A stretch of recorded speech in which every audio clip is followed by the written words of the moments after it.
Forecast First, sponsored by Auto Owners Insurance. Simple human sense.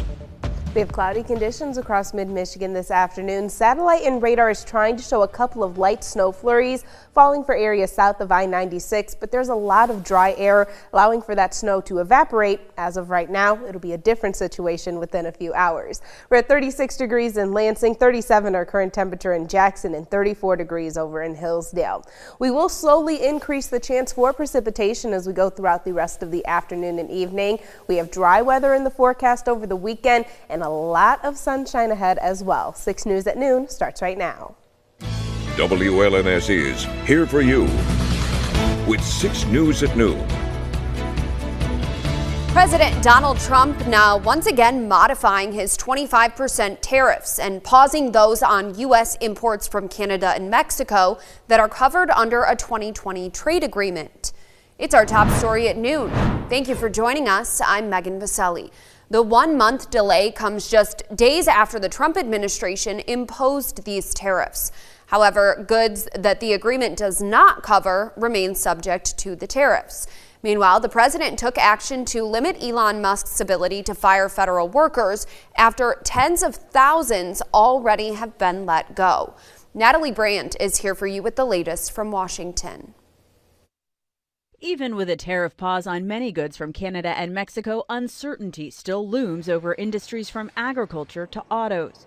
Kevin Hassett is the Trump administration's director of the National Economic Council. What do you say to businesses who say they cannot plan with the current uncertainty, and then farmers worried about losing market share since, China's announced those retaliatory tariffs on soybeans, corn, other products? I don't think that there's going to be a heck of a lot of uncertainty. I think that the fentanyl war we're going to make a huge amount of progress on, and that'll be resolved hopefully by April. And then on April 1st or April 2nd, we'll announce what our reciprocal tariffs are, and at that point, uncertainty will be mostly resolved. The pause announced Thursday applies to products covered under the U.S.-Mexico-Canada trade agreement negotiated during the first Trump administration. Imports from Mexico range from building supplies to meat, fruits, and vegetables. The White House says the pause applies to about 38% of goods from Canada. It does not apply to energy imports, which will be taxed at a lower rate of 10%, as well as potash, a key ingredient in fertilizer that U.S. farmers use. Ontario feeds electricity to Minnesota, Michigan, and New York. Ontario Premier Doug Ford says he's slapping a 25% tariff on that power starting Monday in response to President Trump's actions. That's the last thing I want to do. It's the last thing. But he has to understand that he can't attack our country economically and expect us to roll over. China is also promising to fight to the end in a trade war. The foreign minister vowed to resolutely counter U.S. tariffs, but Beijing also signaled it's open to talks. Natalie Brandt, CBS News, the White House. U.S. employers added a solid 151,000 jobs last month. However, the outlook remains cloudy as President Trump threatens a trade war, purges the federal workforce, and promises to deport millions of immigrants.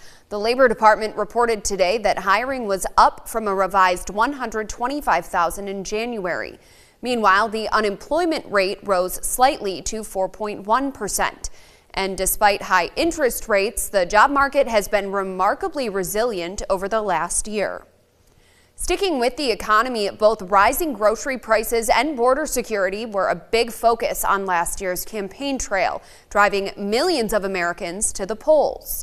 While the economy and immigration remain two of the biggest issues for Americans, we rarely get a look behind the scenes to see how these two key forces intersect. CBS News Race and Culture and CBS Reports reveal the connection between immigration and food prices. They do so by following the people, both legal and undocumented, bringing America's milk to market. Can your farm survive, John, without immigrants? No. It would be the end of dairy farming here. I would have to adjust my life somehow, and I'm not sure I could do it, but I'll have to. Milk Producers Federation meeting this week, the board of directors said immigration is the top challenge facing dairy farmers alongside tariffs. To learn more about the connection between immigrant workers and dairy prices, watch the new CBS Reports documentary, The Price of Milk. It premieres this Sunday on CBS News 24/7 and Paramount Plus. One of the longest running equine events in the country is back in mid-Michigan today, bringing in thousands of people. 6 News digital reporter Dalen Huff talked with organizers to give us an inside look at what to expect. Dalen? Megan, the 42nd annual Horse Expo kicks off today at the MSU Pavilion, and event officials told me they expect more than 20,000 people to attend. The 3-day family-friendly event will include a rodeo show, clinics, and presentations, more than 200 shopping booths, and a main event that will feature members of the hit TV show Yellowstone. I spoke with event coordinator Sasha Glover this morning, and he says the event brings people together from all over the country. There is always something that everyone will enjoy at the Horse Expo. What makes it so special is the longevity of it, is that it's been 42 years. It's one of the longest running expos in the country, and also just that it's here right in our backyard, and it's right here in our community, and that we bring people from all over the country, all over the state, and it's for everyone. If that be someone's looking to shop, if that's someone to look and learn something, I think that's what makes this expo so special. The Horse Expo runs through Sunday. For tickets, we have a link at our Scene on 6 section at WLNS.com. From Storm Tracker 6, this is Weather First, sponsored by Auto Owners Insurance. Simple human sense. It is going to be another chilly day for us here in mid-Michigan, with high temperatures only making it into the upper 30s across the area.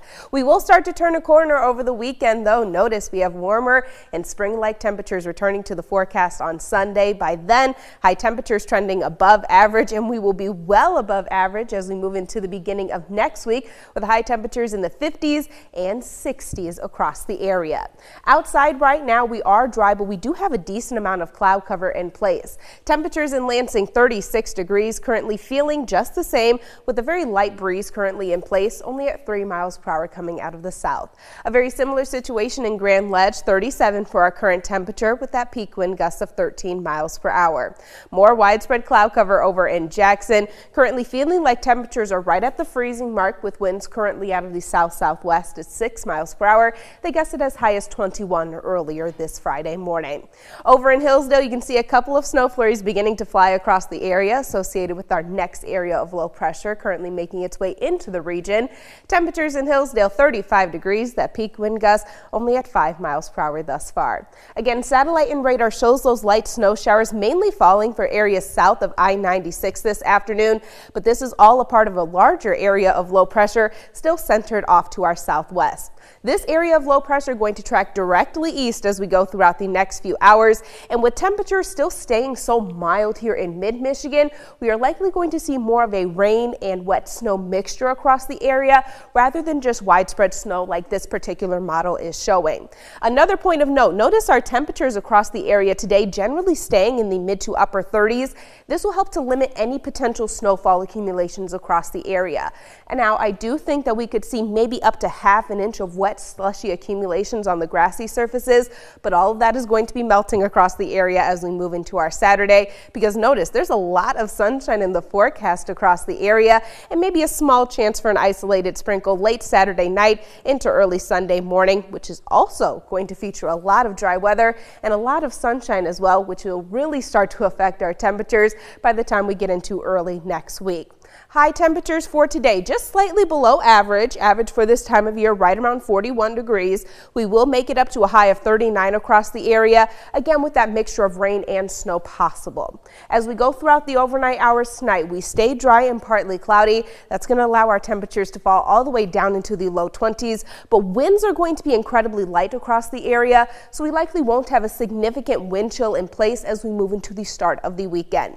Our 6-day forecast does show one more cooler day. It is going to be tomorrow, a high of only 38, but it will come along with those partly cloudy conditions. We're mostly sunny on Sunday and Monday. High temperatures by then 57 degrees.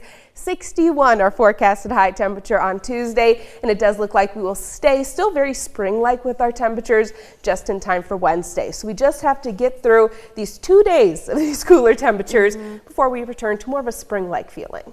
All right, Kendall, sounds good. Thank you. Well, coming up, another SpaceX rocket exploded. We're taking a look at what this means for future moon landings.